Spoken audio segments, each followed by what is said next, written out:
ယောက်ျားတွေရဲ့တဘာဝကသူတို့ချစ်တဲ့သူတို့တကယ်ချစ်တဲ့မိန်းမမှသူတို့ကာဝယ်ဆောင်ရှောက်တာသူတို့တကယ်ချစ်တဲ့မိန်းမမှသူတို့ကလိုက်သိတာပျော်ရွှင်အောင်ထားပေးတာသူတို့တကယ်ချစ်တဲ့မိန်းမကြတော့သူတို့ကစိတ်ညစ်မခံဘူးသိလားစိတ်ညစ်သွားမှာညှို့ညင်သွားမှာသူ့ပေါ်စိတ်ပြက်သွားမှာတိတ်ကြောက်တာတော့စိတ်ချမ်းသာအောင်ထားတယ်ကာဝယ်ဆောင်ရှောက်တယ်နော်လိုက်သိတယ်ပျော်ရွှင်မှုပေးတယ်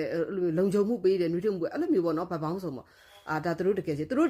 တို့မချစ်ဘူးသူတို့ခဏအသုံးချတာတကယ်မချစ်တဲ့မိန်းကလေးကြတော့သူတို့တကယ်မချစ်တဲ့မိန်းကလေးကြတော့ချီထိုးထိုးခွေးဆာဆာတော့နော်သူကိုယ်တိုင်လည်းအဲ့ဒီမိန်းကလေးပေါ်သူတို့တကယ်မချစ်ရင်အဲ့ဒီမိန်းကလေးပေါ်သူတို့ကလူပါဝါတယ်သူတို့ကိုယ်တိုင်လည်းလူပါဝါတယ်သူများလူပါဝါတာကိုလည်းလက်ခံပေးတယ်လက်ပိုက်ကြည့်တယ်ဒီထက်တစင်တက်လို့နော်အိမ်အောင်တိဆောက်လို့ရှိရင်လည်း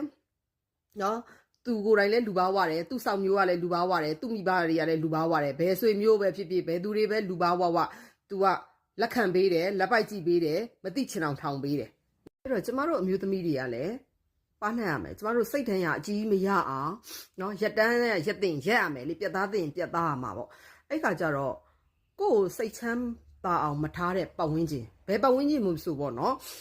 ကိုချစ်သူကြီးစားပဲဖြစ်ဖြစ်တခြားပတ်ဝန်းကျင်ပဲဖြစ်ဖြစ်အဆောင်နေတာပဲဖြစ်ဖြစ်အိမ်ငှားနေတာပဲဖြစ်ဖြစ်ဘယ်ပတ်ဝန်းကျင်ဘယ်ဒေသမှာပဲဖြစ်ဖြစ်ဒီပတ်ဝန်းကျင်ဒီဒေသကကိုယ်စိတ်ချမ်းသာမှုမပေးဘူးလားပျော်ရွှင်စရာမကောင်းဘူးလားကိုယ်တန်ဖိုးမထားဘူးလားမလေးစားဘူးလားပြည့်ရပြုတ်နေလားနော်အတိမ်အနက်အ